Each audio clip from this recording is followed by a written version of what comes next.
Hi hello friends, Telugu ప్రజలారా, గుడింగ్ to all. ఈరోజు మీ ముందుకు నేను అగ్ని పరీక్ష 2 బిగ్ బాస్ 10లో భాగంగా ఎపిసోడ్ 9 మీద మీకు రివ్యూ ఇవ్వబోతున్నాను. అయితే మొదటగా మీకు చెప్పాలనుకున్న విషయం ఏంటంటే, అగ్ని పరీక్షలోకి మన కంటెస్టెంట్ కామన్ మ్యాన్స్ సెలబ్రిటీగా ఎంట్రీ ఇవ్వబోతున్న వాళ్ళు ఎవరెవరంటే, అభిజిత్ గారికి బాగా ఇష్టమైనటువంటి రోహిత్, చరణ్, సృష్టి వ్యాకరణం and Rajakumari and Aman. So వీళ్ళందరూ ఐదుగురు కంపల్సరీగా బిగ్ బాస్లోకి ఎంట్రీ ఇవ్వబోతున్నారని నాకు అనిపిస్తుంది.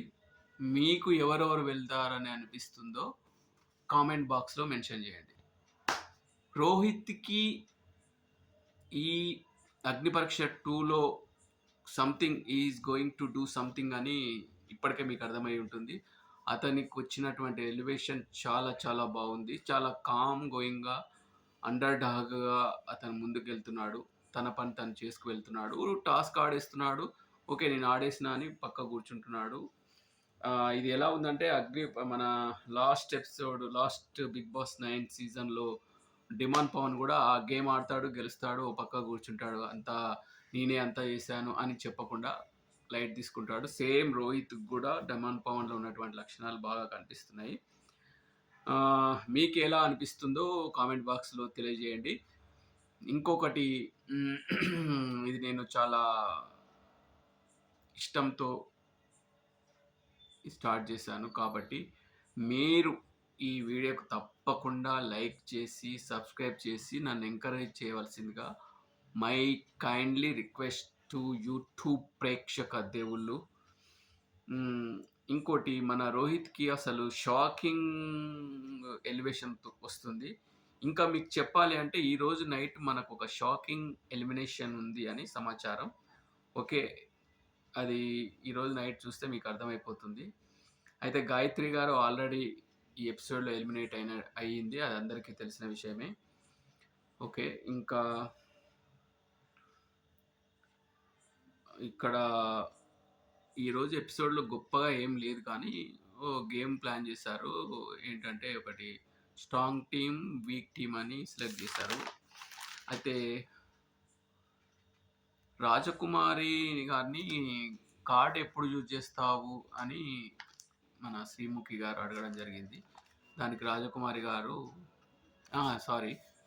ఎప్పుడు ఈరోజే యూజ్ చేయాలి అని జడ్జెస్ మరియు శ్రీముఖి గారు చెప్పారు. ఈరోజు యూజ్ చేయకుంటే దానితో నీకు ఏం పని ఉండదని చెప్తే రాజకుమారి గారు నేను లాస్ట్ వరకు డిసైడ్ చేసుకొని చెప్తానని చెప్పింది.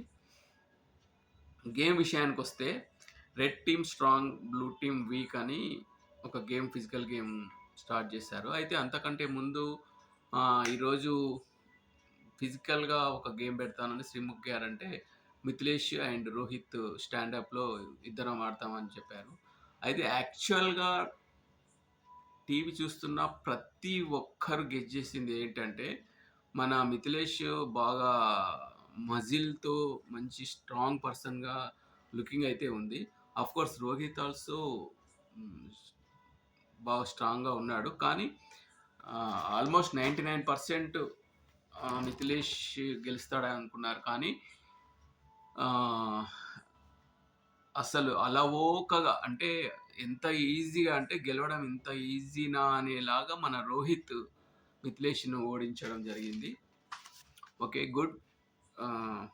నెక్స్ట్ అమ్మాయిలను పిలిస్తే మన వ్యాకరణం అమ్మాయి అండ్ అపూర్వ అని పిలిస్తే యాజ్ ఇట్ ఈస్గా అపూర్వ ఓడిపోయింది, వ్యాకరణం గెలిచింది. రోహిత్ చాలా కూల్గా గెలిచాడు. అయితే friends, like my videos, please subscribe my channel. అయితే ఇంకా మన ఈ గేమ్ విషయానికి వస్తే, గేమ్ ఏంటంటే బాయ్స్ని గర్ల్స్ని ఒక టీమ్గా డివైడ్ చేసేసి మధ్యలో ఒక స్టూల్ లాంటిది, చైర్, అంటే మనం చైర్స్ గేమ్ ఆడతాం కదా చిన్నప్పుడు కానీ పెద్దగా కానీ, ఆ చైర్ గేమ్‌లో ఫస్ట్ ఎవరు టచ్ చేస్తారో టచ్ చేసినా ఓకే. ఫస్ట్ కూర్చున్నా ఓకే అనేసి గేమ్ పెట్టడం జరిగింది. అందులో భాగంగా ఫస్ట్ మిథిలేష్ గెలిచాడు. మిథిలేష్ స్ట్రాంగ్ టీమ్‌గా సెలెక్ట్ అయ్యి రెడ్ బ్యాడ్జ్ తొడుక్కున్న తర్వాత మీరు వీక్ ఎవరిని అనుకుంటున్నారు అని అడిగారు. అప్పుడు మిథిలేష్ ఏమని చెప్పాడంటే, చరణ్ నాకు వీక్‌గా అనిపిస్తున్నాడు. అతని ఫిజికల్ స్ట్రెంత్ నేను చూడలేదు అని చెప్పాడు. అయితే ఇక్కడ చరణ్ వెంటనే తనకి కౌంటర్ ఏమని ఇచ్చాడంటే, నీకు బుద్ధి లేదు. నేనెందుకు అంటే నీ బుద్ధి నేను చూడలేదు కాబట్టి నీకు బుద్ధి లేదు. నువ్వు నా ఫిజికల్ స్ట్రెంత్ చూడలేదు కాబట్టి వీక్ అని చెప్పావు. నీ నీ బుద్ధి నేను చూడలేదు కాబట్టి బుద్ధి లేదు అని ఎంత స్ట్రాంగ్ కౌంటర్ ఇచ్చాడంటే అది హ్యాట్స్ ఆఫ్. అంటే అదే టైంకి ఆ కౌంటర్ ఇవ్వడం అంటే మామూలు విషయం కాదు. ఎట్ ద సేమ్ టైం వెంటనే ఏమనంటే I want to be your opponent అంటే చూసుకుందాం. అపోనెంట్‌గా నేనే ఉంటా. గేమ్‌లో చూసుకుందామని చెప్పడం జరిగింది. సో, చరణ్ కూడా చాలా ఎలివేషన్స్ వస్తున్నాయి. చాలా టైమ్ బీయింగ్‌గా మంచి కౌంటర్స్ ఇస్తున్నాడు. ఇంకా please subscribe my channel. Okay. Like and share and subscribe. ఈ గేమ్‌లో ఇంకా ఏం చెప్తున్నానంటే ఝాన్సీ గెలిసింది. అపూర్వని అపోనెంట్‌గా సెలెక్ట్ చేసుకుంది. మిథిలేష్ చరణ్ ఓకే. వ్యాకరణం ప్రియాని సెలెక్ట్ చేసుకుంది. అమన్ లాస్ట్‌గా మిగిలినటువంటి దీపక్ హేమంత్‌ని సెలెక్ట్ చేయడం జరిగింది. ఆటోమేటిక్‌గా అదంతా జరిగిపోయింది. మిథిలేష్ లేచి ఏం చెప్పాడంటే ఒక చిన్న ఎలిగేషన్ తీసుకొచ్చాడు. దీపక్ కావాలనే ఓడిపోతున్నాడు అని నాకు చెప్పిండు. నాకు ఓకే. నేను ఓడిపోతే అపోనెంట్‌గా నువ్వు గెలిస్తే అపోనెంట్‌గా నన్ను తీసుకో అని కూడా చెప్పిండు. ఇక్కడ గొడవ పడినా, ఆర్గ్యూ చేసినా, ఎవ్వరేది చేసినా కూడా స్క్రీన్ స్పేస్ కోసమని మనం ఒకటి బాగా అర్థం చేసుకోవాల్సిన అవసరం ఎంతైనా ఉంది. అయితే రాజకుమారి గారు ఇప్పుడు మీరు యెల్లో కార్డ్ ఎప్పుడు యూజ్ చేసుకుంటారు?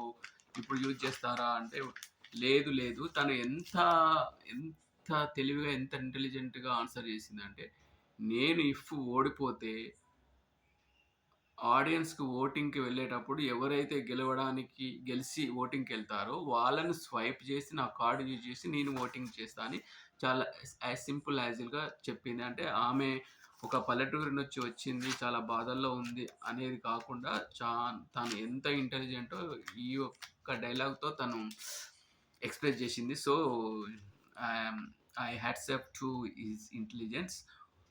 Please subscribe my channel. Like and share. Friends please subscribe my channel. నా వీడియో మీకు నచ్చినట్టయితే సబ్స్క్రైబ్ చేయండి, లైక్ చేయండి, నాకు సపోర్ట్ చేయండి, నా వీడియోస్ని ముందుకు పంపించండి. ఓకే. నెక్స్ట్